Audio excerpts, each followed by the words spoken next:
Welcome back to another episode of Business Talks. I am your host, Chawanne Burns. In today's episode, we are going to discuss the migrant crisis.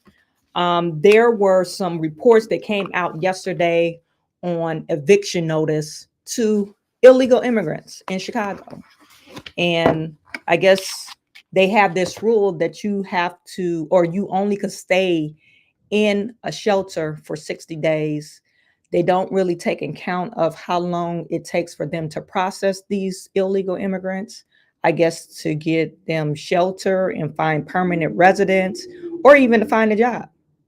So you guys already know this migrant or immigration crisis is an engineered problem. We wouldn't have this problem right now if the president of the United States will sign an executive order. We could blame the Senate, but it has nothing to do with the Senate. Anywho, that's what we're going to discuss today, all on Business Talks. Something like this. Looks a little bit like I can't miss. Hey, this is what you call a bad. What? This is what you call a bad. Something like this. Looks a little bit like I can't miss. Hey, this is what you call a bad. What? This is what you call a bad. That's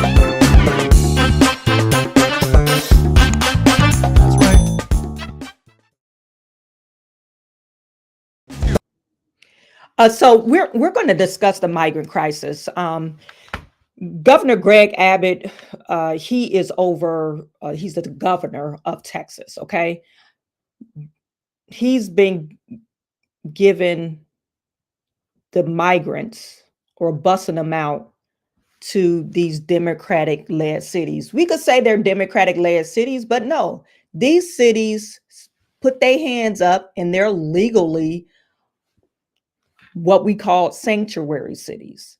These sanctuary cities are for the protection of illegal immigrants. So if they do a crime or if they're over here illegally, they are protected under these sanctuary cities from ICE coming in and taking them out and deporting them. Okay. So Governor Greg Abbott, he's been sharing the wealth. Hey, you want to be a sanctuary city? Your president doesn't want to shut the border. Okay, so let's share the I guess the wealth of immigration throughout the nation. It's not just my problem, which I don't blame him. So he was interviewed on NBC, and they asked him a few questions about the migrant crisis and how he felt about the State of the Union address that Joe Biden gave. And in short, he basically said it's a bunch of bullcrap what Joe Biden is talking about, which I agree with him. Bunch of bullcrap. So I'm going to let me play this for you guys. Let me just. The border battle is Texas Governor Greg Abbott repeatedly taking on the Biden administration, which he says caused the crisis. There's a number one issue in America, and that's securing the border. It's an issue on which he has failed.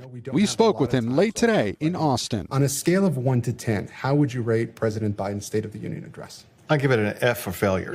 The governor fiercely opposes the bipartisan border security bill that President Biden is calling out Republicans for killing. We can fight about fixing the border, or we can fix it. Governor, when did compromise become a dirty word? So compromise should be effective. The House has passed an effective border security plan. If Joe Biden really believes in compromise, he would work with the House chamber. And work with the Republicans in the Senate. Why not pass that bill now? Because the Senate bill codifies illegal immigration and actually promotes even more illegal immigration. Governor Abbott has grabbed headlines with controversial moves, including busing migrants to Democrat-led cities to relieve overcrowded border towns. Now he's forging ahead with court battles over buoys in the Rio Grande, razor wire in Eagle Pass, and the new law which would allow local police to arrest migrants for entering Texas illegally. A judge recently wrote, surges in immigration do not constitute an invasion. Isn't that word invasion dangerous, Governor? So the word invasion is the word that is used in the United States Constitution. These are people who are coming across the border in violation of federal law in the state of Texas. Meanwhile, the White House has slammed many of his actions here in Texas as political stunts. Lester? Tonight in Red Square. We could say it was political stunts. I totally agree with Greg Abbott. Joe Biden, if you want to pass a comprehensive border bill, and you're really serious about decreasing the amount of people that's spilling over, invasion, which it is an invasion that's coming into our country, you would look at the bill that they actually wrote for the border, specifically for the border. Okay. So that was that. I wanted to give you guys an overview of what's going on in the border crisis. Now we have Chicago. Chicago hasn't received as many as migrants that they have received in New York City. Okay. I believe Chicago's received about 35,000, whereas New York, they received about 110,000. So quite a significant, almost triple the amount of the people that's over in New York illegally, triple the amount. I'm saying this to say, your mayor, Brandon Johnson, he's handled this crisis really bad. I mean, they were going to build this temporary shelter. This was when he came into office. They had a plan.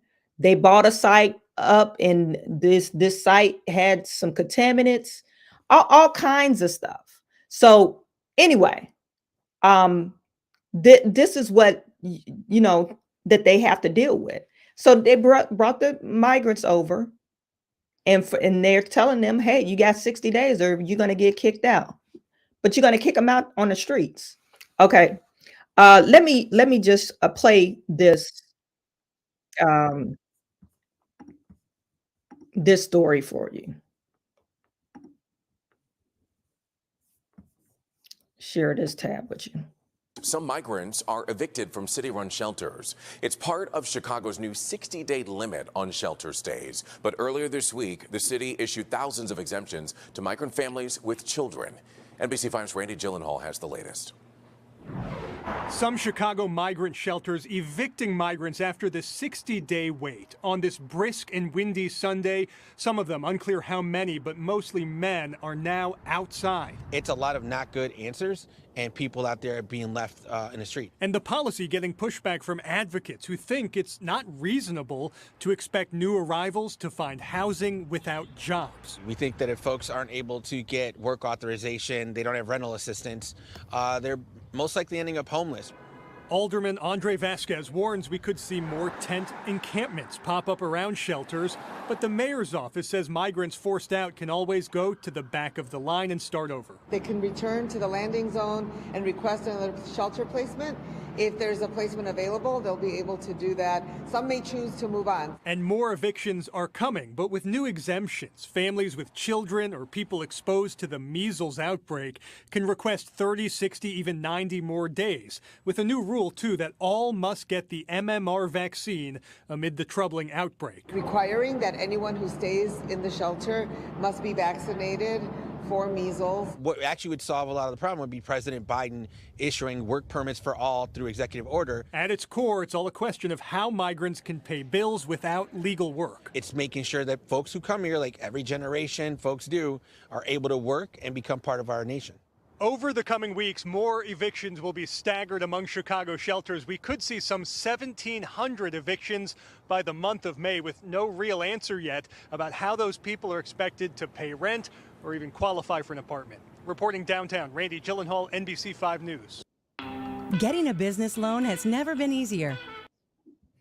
You guys, I started off my live stream a little bit differently. You put in a chat, let me know where you're viewing from. Put in the chat, let me know where you're viewing from.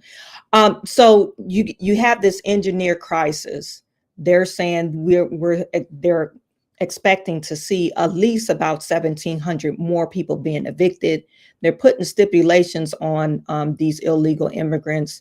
They're going to make them, hey, if you want an extension in the housing crisis or in the housing shelter, you need to get vaccinated, the MMR vaccination. I'm not opposed or against vaccination. You do whatever you feel. One thing I do want to point out, and I believe somebody posted this in the chat. You're evicting these migrants. Where the hell will they go? Essentially, you're just saying, oh, now this is a border crisis. This is nationwide, even citywide crisis. And the responsibility is on the federal government or the city government. It's supposed to, the money is really supposed to come down from the federal government, right? But so now you're saying, oh, the hell with these migrants, illegal. You worn out your welcome, the 60 days. Go on about your merry way. And now the problem is yours. Whoever's living in Chicago, if they have housing or if they're a real estate owner and maybe a person has a vacant house, the problem is yours. You're going to find an increase of, what is it called, squatting in Chicago. The crime is probably going to increase, and the crime is already bad there. But you told these people to come over here. I believe they had some type of advertisement. Come over to America. We'll take care of you. And then they came over here. It's freezing cold. You didn't tell them that, apparently. You know you didn't tell them that. Come over to America and come to Chicago where it's freezing cold, very vastly different than what you're used to. And then you said, oh, we'll take care of you only for 60 days. By the way, our government sucks because you need to be, you need to have a work visa for you even to work. Does that make any sense? This is how stupid this administration is. And I might have some people that support Joe Biden in the chat, but I'm sorry. This administration is very stupid. Because why in the hell would you say, oh, you come over and we'll deal with it later? And then the burden will be on your very own people, the American people. Then they got to be looking out and watching over their shoulders. Not only they got to watch over their shoulders for these badass kids in Chicago, but now you got to look over your shoulder for Miguel and Luis, all the people that's not supposed to be here, illegal immigrants. Now you got to look over your shoulder because they want to eat too. They want to feed their family if they have family. Some of them over here just to do crime, you know. And I'm not a conspiracy theorist, but we watched a lot of border crossings on this, on my channel. And mostly are men, military age men. Where did they come from? Probably they overcrowded prison systems. You guys, let me know if I'm going in the wrong direction. You could say, oh, migrants need help too. Well, we have the highest population of homelessness in America. So why wouldn't you help the Americans out?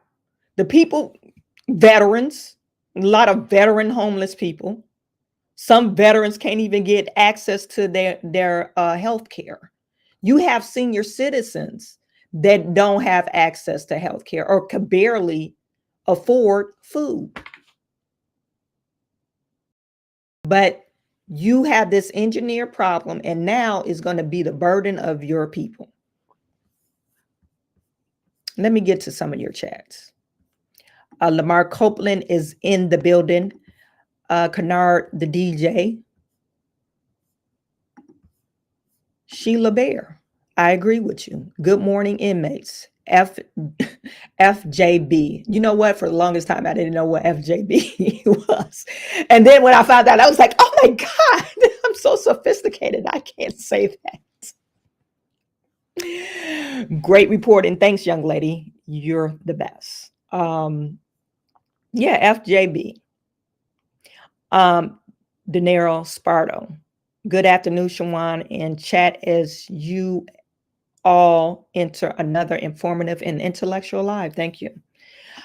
Timothy Taylor, they're spreading measles here in Chicago, and most of the Black adults are not current on their measles shots. That's another thing that you got to worry about. You let all these people, and I thought they was giving shots out at the border. And that's how you could tell they're over here illegally.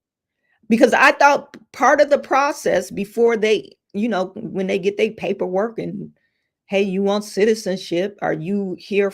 You're seeking asylum because you're from a war-torn country, or your government is a communistic government or whatever. The government is suppressing you or oppressing you. So you came over here. I thought part of the process is them getting vaccinated. Well, we know they had their COVID vaccine. Why wouldn't you give the most, what is it called? Researched. This MMR vaccine been out for damn near 25, almost 40 years since I've been a kid. So what are we saying here? So you didn't vaccine these people before they got over here. So now you got an outbreak of MMR or measles. And now you're demanding them to take the measles shot. But I'm pretty sure you gave them a COVID shot, which is stupid. Anyway, Pure Blood, thanks for tuning in. Where they gonna go? Wander the streets, killing people. WTF. The solution is more dangerous. Thank you. I mean, common sense. You gonna kick them out, and where they gonna go? They're gonna start harassing and stealing and killing from the people, your citizens that worked hard for their stuff. They go to work every day, and now they got to be wondering when somebody gonna come and take it from them. It doesn't make any sense. Joe Biden don't need Congress to fix the border. He's using Congress as a scapegoat. Thank you. I mean, like, Timothy, you were in my mind. He's using Congress as a scapegoat. Joe Biden could fix the border just like that. We know Congress is not they can't get together to tie the shoes of the country, let alone fix this border crisis. We know they're not going to pass a comprehensive border bill that everybody agrees upon. The one that they're trying to pass, which is Joe Biden said, oh, Donald Trump called them to tell them not to pass that border bill. Well, the border bill, like Greg Abbott said, well, it included some contingencies where they're increasing the amount of people that could come over here. No, we're trying to stop the people from coming over here because you're overburdening the state and the country. Come on now. Joe Biden can fix the border with executive order. He could fix it just like that. And people that's saying that, oh, Republicans are not working, they're not coming together and work. Joe Biden is the president of the United States. If he wants to fix it, he could fix it. He's trying to blame Donald Trump, which he's not in office. Donald Trump has nothing to do with this. And he's trying to blame the Republicans, which we could blame the Democrats too. Put a bill together that people will agree with. That's what you call compromisation. And they're not willing to compromise on more people coming into the country. No, look, literally no one should be compromising that. Anyway. So we got New York in the house, Dalton and Chicago. Sheriff of YouTube, they will just go to Canada. We got Arizona in the house. Lamar Copeland says, what's the most scary to me is most of the people in America are going for this Shit, yeah. They falling for this shit. They're like, oh, Joe Biden is the best president of the United States. Like, are you smoking crack? Like, what is wrong with you? And then they listen to the media and they will say, well, the media said, well, the media is lying.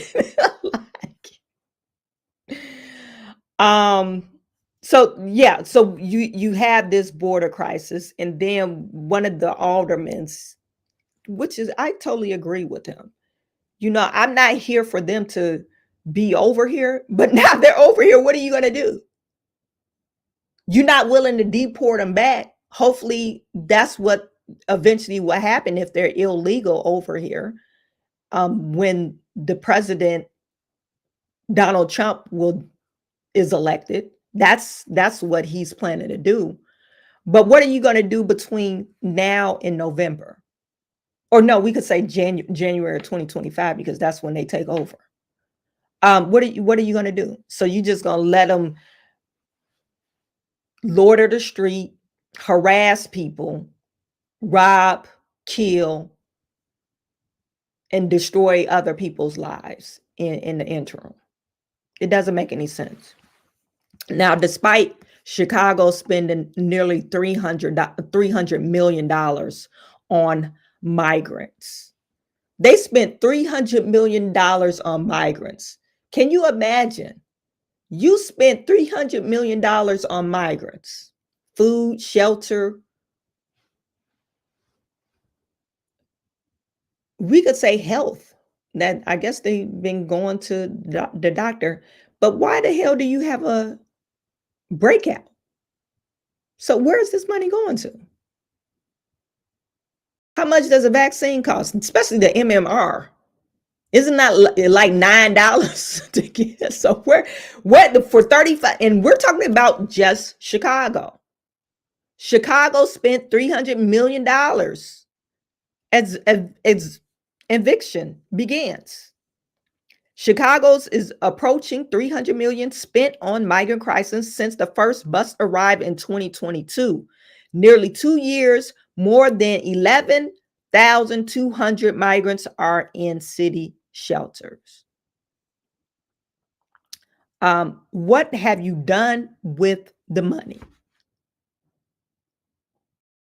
Look at these contracts. 90% of the spending has gone to 3 vendors. They need to do an audit on Chicago. Favorite healthcare staffing, $206,000 or $206 million. But they're getting measles. What are you talking about? Isn't that like the basic? Are we going to do a physical? We got to make sure you got your vaccines, and that they push it to our people. Why wouldn't they push it to them?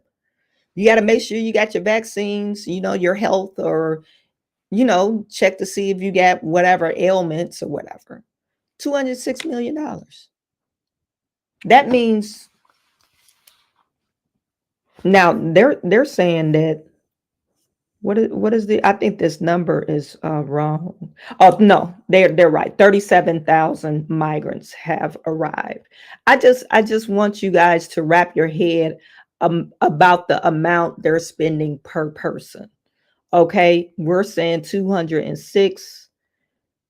I put that in there wrong. 206 million divided by 37,000.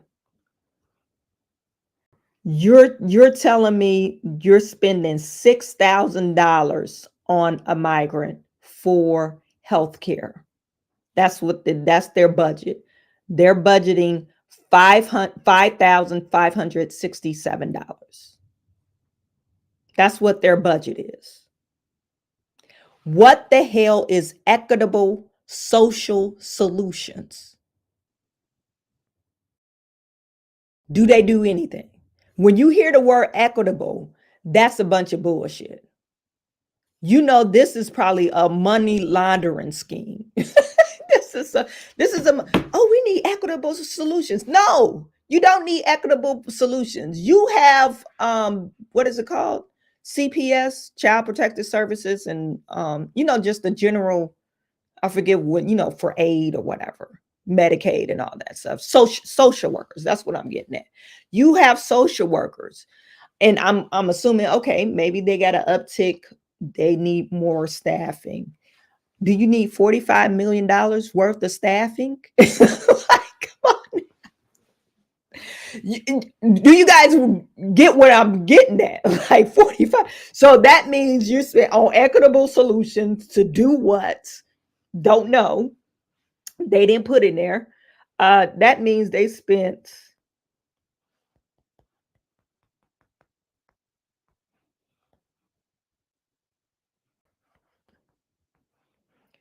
$1,200 per migrants on equitable social solution. Is that a thing for you?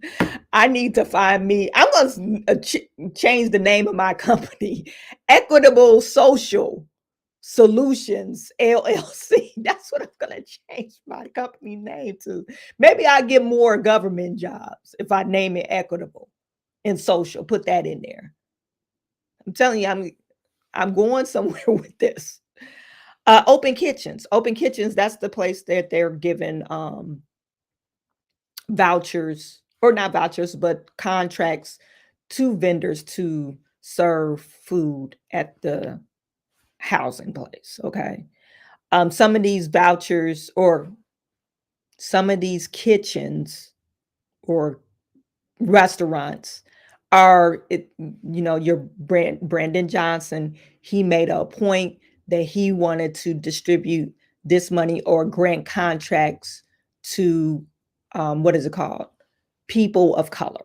Okay, so one was a Black owner, and I think another lady was Latino or something like that. So they got these 11. I think one was 11 and one was $14 million contract. Anyway, that don't add up to 23, but that's what I remember. I think one was 16 actually. But anyway, so you have, that's what they've been spending on the migrant so far since 2022. Okay. Why have they been spending that, and then you still facing eviction? You haven't found what's the equitable solution, social solution? What the hell are you guys doing? Apparently nothing. As of March 14th, more than 11,200 migrants were living in shelters. And it says Mayor Brandon Johnson has grappled with decisions to evict migrants from city shelters as they're near the end of 60-day limit in shelters. Only 3 were evicted over the weekend, while more than 200 are scheduled to be evicted at the end, or I said 200, 2,000 are scheduled to be evicted by the end of April. Okay, this is what's going to happen to New York. This is what's going to, I don't know if, not New York, I'm sorry, Chicago. I don't know if you guys have the same, and I'm speaking of Chicago, if you guys have the same squatter rights type of thing in New York, or this might be Jersey, but I found this video online. This woman was inherited a house by her father, and they was trying to sell the house. This is $1 million home. Now, this is Queens, New York, so the $1 million home doesn't look like something you would see in Michigan. It's just a regular house, but the prices are high there. It's saying a woman gets arrested for removing squatters out of her $1 million house in Queens. Adele Lauro inherited her family home in Flushing, Queens, after her parents passed away, and was in the process of selling it when she noticed that someone illegally moved in. Okay. Someone illegally moved in. After she changed the lock, the squatters came back and the police arrested her, according to the New York landlord-tenant law. And this lady like, I ain't renting nothing to them. They not my tenant. What are you talking about? They arrested her. Surprise you. Investigative reporter Dan Krauth joins us now with more on what happened. Tell us, Dan. Well, this is a very big growing problem. I received dozens of tips from viewers about this in just the past week. I went to do what I thought was going to be a routine interview. Instead, we capture what police and property owners are dealing with on a daily basis. I have video of you. Who are these people? Figure out the situation. Yeah, but they're in my house, man. Relax. No. To understand how this day ended, We need the police. You see how that police was screaming at him? Talking about relax. I'm trying to sell my house and you telling me to relax. What the hell? And I got some illegal people living here. I don't know if they were illegal immigrants. I'm just saying they were illegally, living in their house. You guys, I'm not saying that they're illegal immigrants. These people were squatting in this lady's house. This is what Chicago is going to be dealing with. You can't tell me to stay out in the cold and I see an abandoned house. I'm just going to live there. This is what I would do. You can't tell me. Now, I'm just a regular human being. Now, I'm a American citizen. If I was homeless and I saw, an empty house and I don't want to stay outside because it's 20 below degree weather because it is Chicago, and I'm not used to it, and I'm in Venezuela, I'm going to seek shelter. I'm going to seek shelter. You might call me, oh, that's an illegal immigrant. I don't care. I'm going to be warm. It's like, come on. I mean, this is just common sense. So I don't know why the government is not putting the two together. This is literally what's going to happen. So the cop was screaming at the guy. And the guy was like, shit, this is my house. What do you mean scream? Why are you screaming at me? Right away. with multiple 911 calls and arrests, we have to start at the beginning. Adele, the hardest question is how do you say your name? We met Adele Andaloro outside the home her parents left her in Flushing, Queens.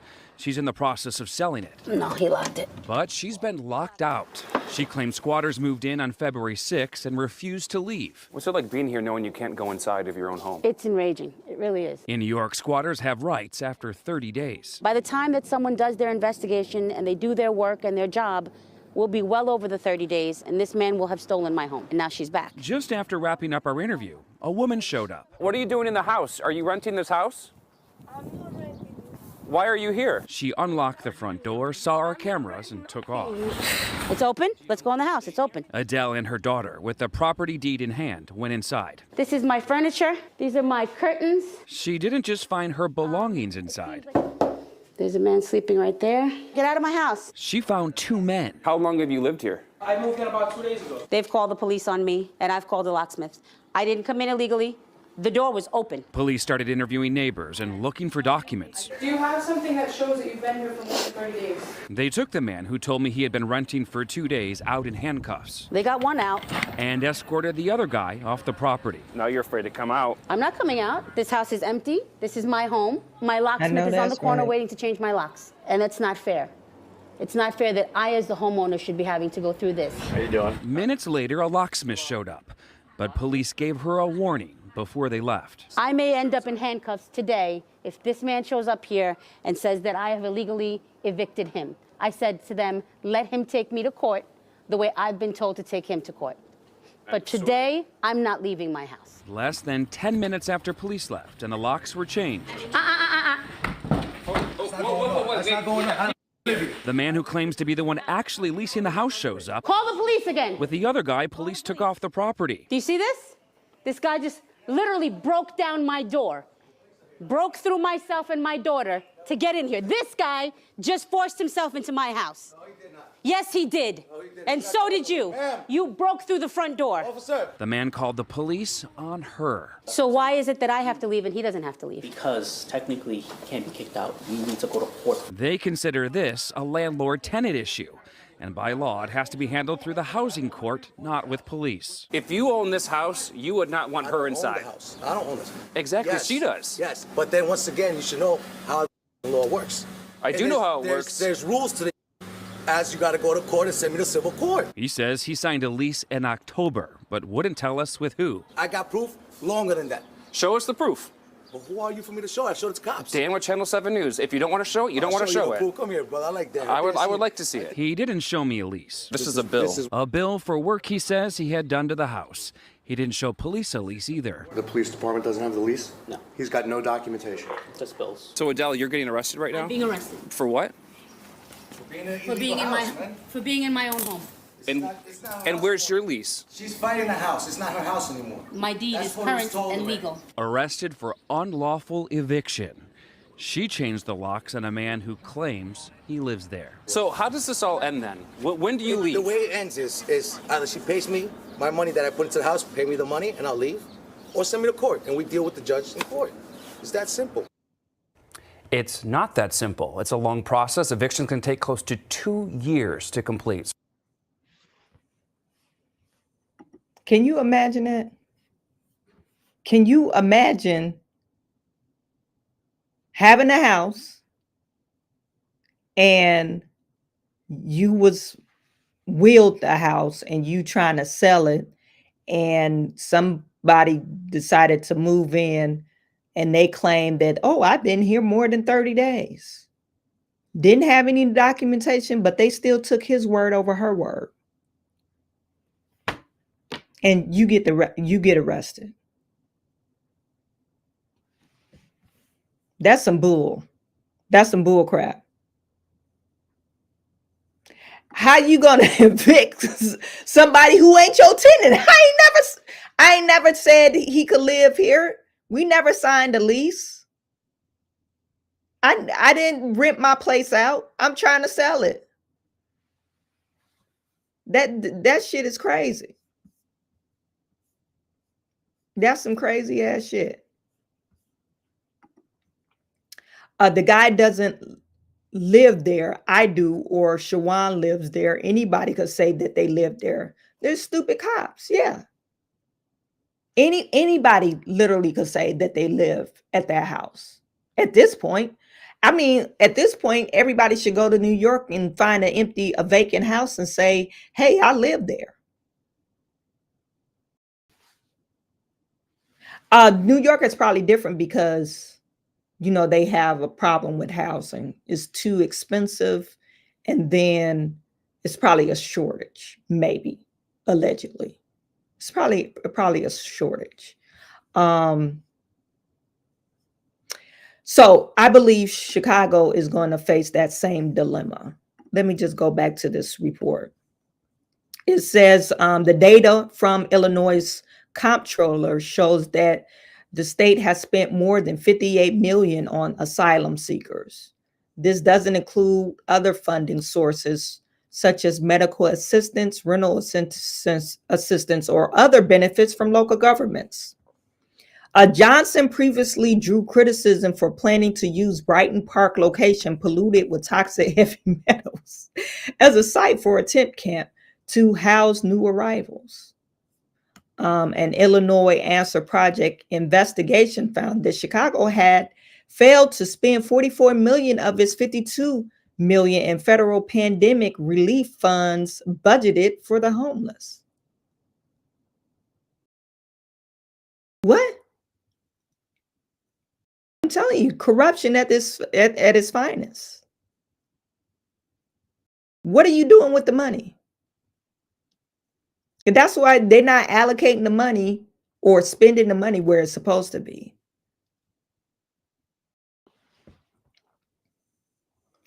They trying to hide the money.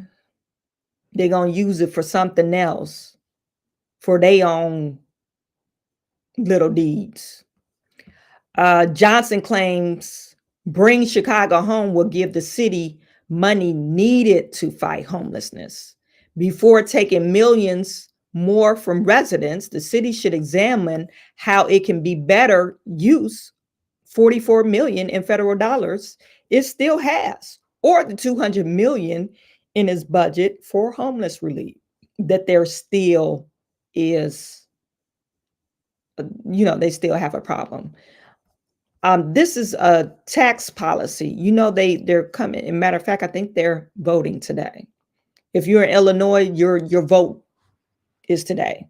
They're saying paid more by vote no for the Chicago real estate tax. If you guys don't know, if you purchase something more than $1 million, your tax, I think it will increase by 3%.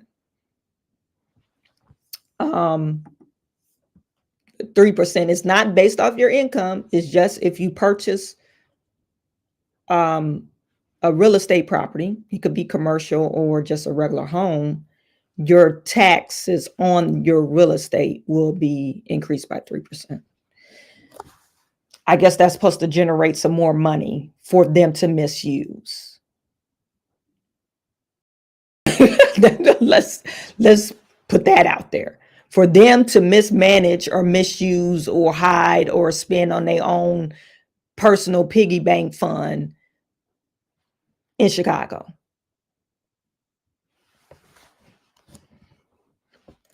Chicago, let me just pull this up, tax.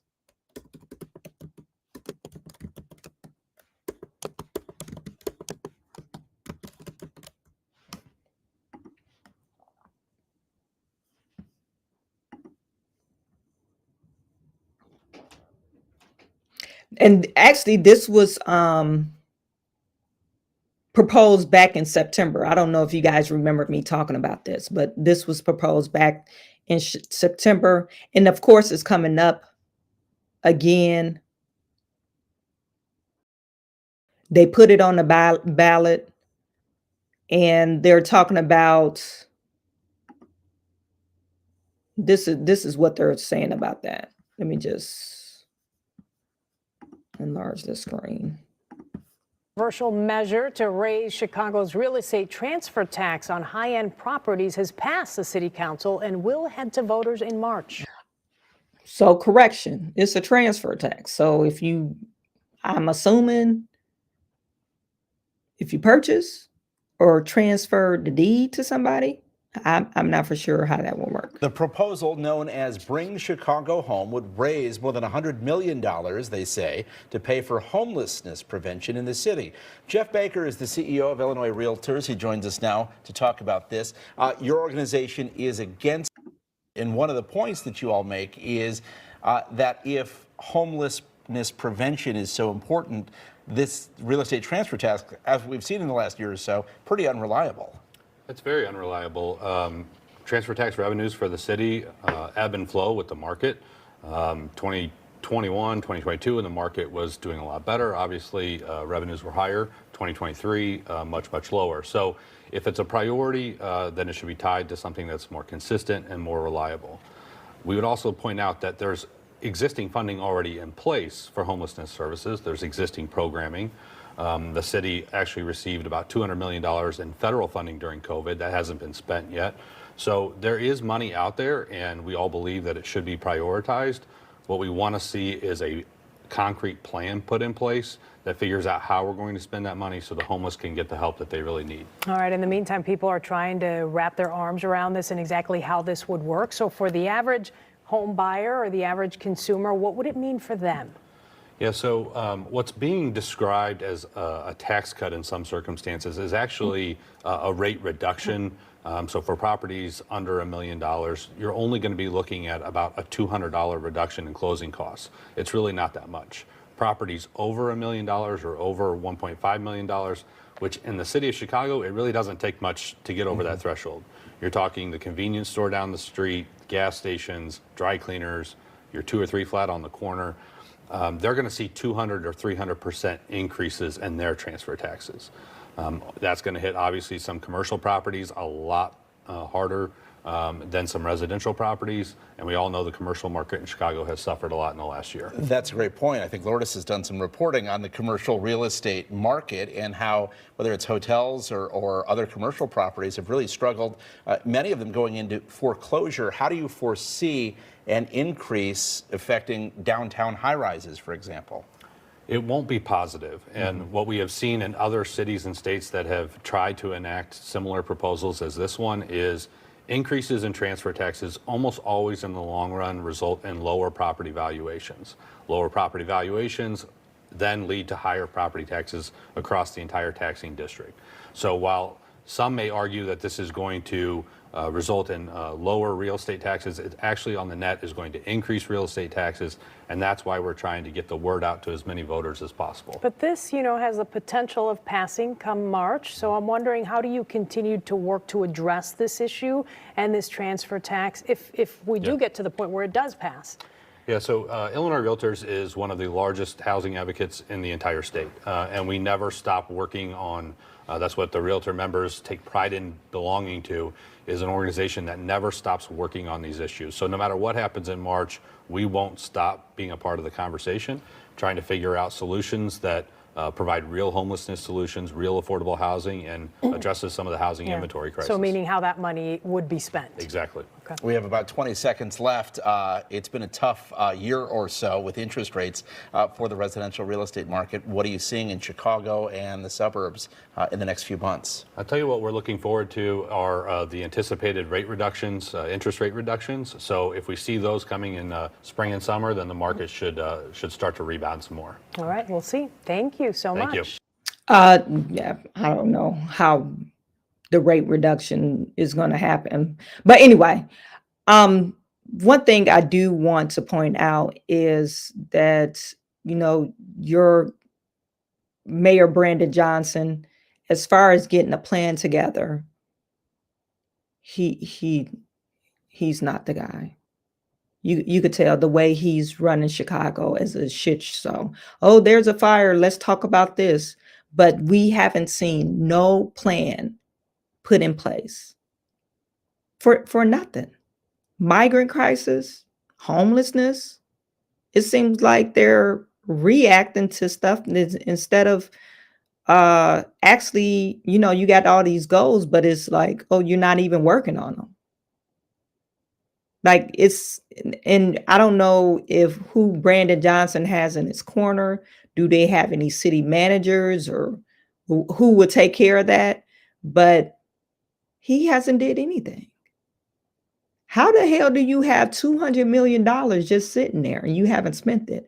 And isn't it, if you don't spend it, don't you lose it? They don't let you keep it. Oh, you didn't spend that money, so that means you don't need the money.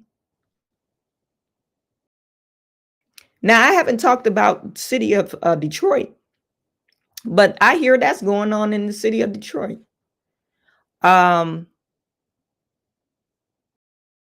Where they have federal dollars and they're not spending it on what they're supposed to be spending it on. So if you guys want to learn more about Detroit, I'll talk about it. I try to stay away from Detroit because I do business for people. Like I help write grants for nonprofits and stuff. And I don't want to shoot my client in the foot by me talking about it. By me putting Detroit on blast. Anywho, you guys, that was it for our live stream. Chicago is a big mess. I really think Mayor Brandon Johnson, he's a one-term mayor. They need to get him out of there. They need to vote him out. And I think their election is coming up in next year too with Tiffany Henyard. Matter of fact, not to talk about Tiffany Henyard, but she came across my Instagram feed. And where's she at?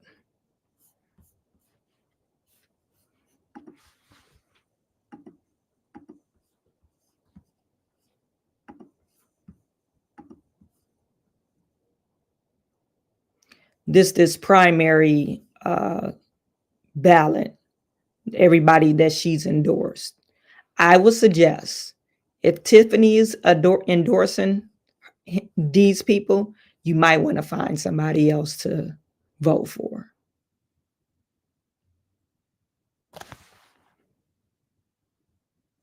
I mean, you got this lady endorsing all these people. Joe Biden, definitely. I don't know these other people, who these other people are. Because, I mean, I guess they're local. But yeah, Joe Biden, no. I can tell you no on the first one. So all the other ones. All the other ones might be a no too. Find somebody else to vote for. Whatever she say, vote the opposite. Anyway. Okay, that's enough of me fussing. You guys, thank you. I really appreciate you. Let me just let you know, Chawanne Burns 2.0, we're at 610. Let me just share this. 610 subscribers. So do me a solid, go over there and subscribe to the channel. I really appreciate you. And I'm sending all my good to you. I'll talk to you tomorrow.